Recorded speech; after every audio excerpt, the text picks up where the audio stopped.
बिस्मिल्लाहिर्रहमानिर्रहीम। शुरू अल्लाह के नाम से जो बड़ा मेहरबान निहायत रहम करने वाला है। तो दोस्तों, आज मैं आपके साथ शेयर कर रही हूँ रमज़ान स्पेशल की बहुत ही मज़ेदार सी रेसिपी शामी कबाब की, जो मैं एक पाव चिकन से इतने सारे ढेर सारे हम कबाब बनाएंगे।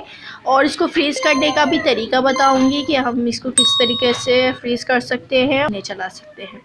यहाँ पर तकरीबन मैंने 700 ग्राम मैंने चने की दाल ली थी तकरीबन, यानी कि आप समझ लें कि 3 पाव चने की दाल ली है। इसको मैंने 1 घंटे के लिए भिगो दिया था, सोक कर दिया था। तो यहाँ पर सबसे पहले हम चने की दाल एक पतीली में डालेंगे और इसमें 1 पाव चिकन बोनलेस चाहिए, हड्डी वाली नहीं चाहिए, बोनलेस चाहिए, ताकि हमें कबाब बनाने में पीसने में प्रॉब्लम ना हो। छोटी छोटी हड्डियाँ आती हैं तो वो सही नहीं होता। तो यहाँ पर इसीलिए मैंने बोनलेस लिए है। 3 से 4 जवे हमने लहसुन के लिए हैं, अदरक के 2 पीस लिए हैं। अच्छा, इसमें ये साबित गरम मसाला जाएगा, जिसमें तेज़ पत्ता है, लौंगे हैं 10 से 12 दालचीनी की 2 स्टिक्स हैं, धनिया है, साबित धनिया 2 चम्मच, 1 चम्मच साबित ज़ीरा है, और लौंगे हैं, काली मिर्चें हैं, सॉरी, वो सारी इसमें डाल दूँगी। इसमें अब मैं डालूँगी नमक, तकरीबन 2 टीस्पून डालूँगी इसको, क्योंकि बाद में भी चेक किया जा सकता है कि आया नमक कम है तो आप इसमें दोबारा ऐड कर सकते हैं ज़्यादा। और यहाँ पर कुटी हुई लाल मिर्च 1 चम्मच जाएगी, 1 चम्मच ही इसमें 2 चम्मच में पीसी हुई लाल मिर्च डाल रही हैं। थोड़ा सा स्पाइसी हमने बनाना है। और ये डाल रही स्पेशल मसाला, मतलब चिकन का मसाला इस पर डालूँगी ताकि इसका फ्लेवर जो है और ज़्यादा मज़ेदार हो जाए। चिकन पाउडर आसानी से मिल जाता है और इसको करेंगे हम अच्छे तरीके से। इतना हमने इसमें पानी डाला है कि ये जो दाल और चिकन अच्छे तरीके से इसमें डिप हो जाए। तो यहाँ पर मैं इसको पकने के लिए रख दूँगी। पहले तेज़ आंच पे पकाएंगे, जब बॉयल आना शुरू हो जाएगा तो इसकी हल्की आंच करके और इसको हम पकाएंगे।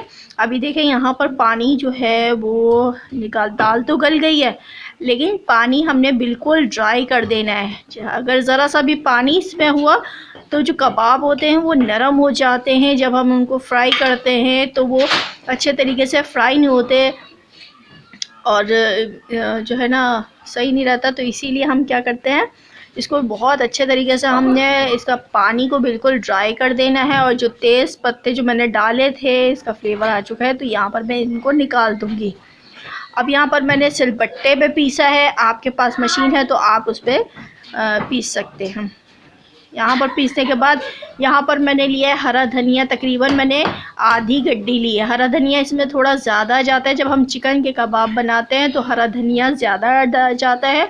और इसकी हाफ़ तकरीबन मैंने पुदीने का लिया है। हरी मिर्चें इसमें जाएंगी 5 से 6 अदद, बिल्कुल बारीक कटी हुई।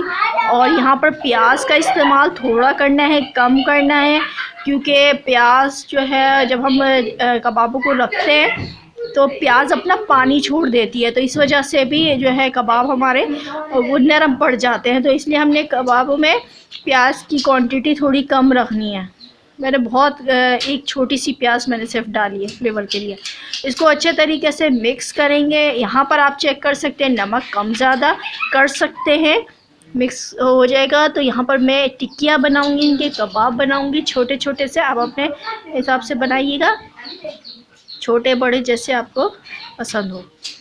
तो यहाँ पर इसको अच्छे तरीके से हम प्रेस करके और इस तरीके से मैं टिक्कियाँ बना दूँगी। ये देखिए, हर तरफ से हमने बहुत अच्छे तरीके से करके, और चाहे तो आप इस तरीके से भी डिश लेके और इसको हम रोल कर देंगे। तो इस तरीके से ये देखें, कबाब की जो शेप होती है वो बहुत अच्छी सी हो जाएगी, जैसे हम बाहर से परचेज़ करते हैं वैसी हो जाएगी। तो इस तरीके से मैं ये सारे कबाब बना लूँगी। आपको दिखाती हूँ कि देखिए, ये एक डिश में इतने कबाब आए हैं। तो यहाँ पर एक शीट ली है हमने, वो इसके ऊपर रख दूँगी। रखने के बाद इसके ऊपर भी हम इसी तरीके से, जितने हमने कबाब नीचे रखे हैं, इसी तरीके से हम इस शीट पे हम और कबाब भी मज़ीद ये देखिए इस तरीके से हमने रखने हैं। इसी तरीके से दोबारा से एक शीट लगानी है और फिर कबाब बना के ये इसके ऊपर हमने रख देने हैं। बिल्कुल सेफ़ हो जाएंगे कबाब, ज़रा सी भी नमी नहीं आएगी कबाबों में। और इसके ऊपर भी आप एक और शीट रखेंगे, कबाबों के ऊपर एक और शीट रखने के बाद इसको बिल्कुल कवर कर देंगे। फ्रिज में रखें, पूरा महीना इस्तेमाल करें, कबाब बिल्कुल भी नरम नहीं पड़ेंगे, बहुत अच्छे फ्राई होंगे। और जब फ्राई करें तो पहले अंडा लगाएं, उसके बाद इसको फ्राई करें। यहाँ पर मैंने एक आधा अंडा लिया है, इसमें मैं नमक और लाल मिर्च डालूंगी और इसको अच्छे तरीके से मिक्स करने के बाद हम कबाबों को इसमें डिप करेंगे और फ्राई कर लेंगे। देखिए बहुत सिंपल तरीका है फ्रीज करने का भी।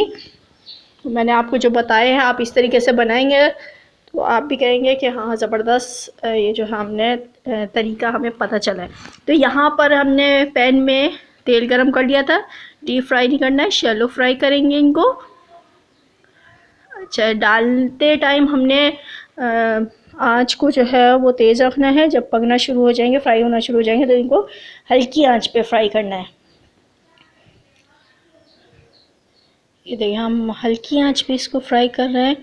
तो यहाँ देखें माशाल्लाह से क्या खूबसूरत सा जो है वो कलर आ चुका है। तो आप अपनी सहरी में भी इसको पहले से ही, रमज़ान शरीफ आने से पहले ही आप इनको बना के और रख लें, पूरा महीना इस्तेमाल करें, खाएं। सहरी में बहुत आसानी हो जाती है। कबाब बने हुए हों, रायता हो, दही हो, और आप उसके साथ अपनी सहरी को जो है ज़बरदस्त सा बना सकते हैं, सहरी में खा सकते हैं। तो देखें माशाल्लाह से ये सारे कबाब तैयार हो चुके हैं। रायते के साथ इसको खाएं, दही के साथ खाएं, बहुत मज़े के लगेंगे। आई होप कि आपको मेरी ये रेसिपी अच्छी लगेगी। रेसिपी अच्छी लगे तो लाइक एंड शेयर ज़रूर करें फैमिली फ्रेंड्स के साथ। ये देखें माशाल्लाह से कितने ज़्यादा ये अच्छे लग रहे हैं। तो मिलती हूँ अपनी नेक्स्ट रेसिपी के साथ। जब तक के लिए अल्लाह हाफ़िज़।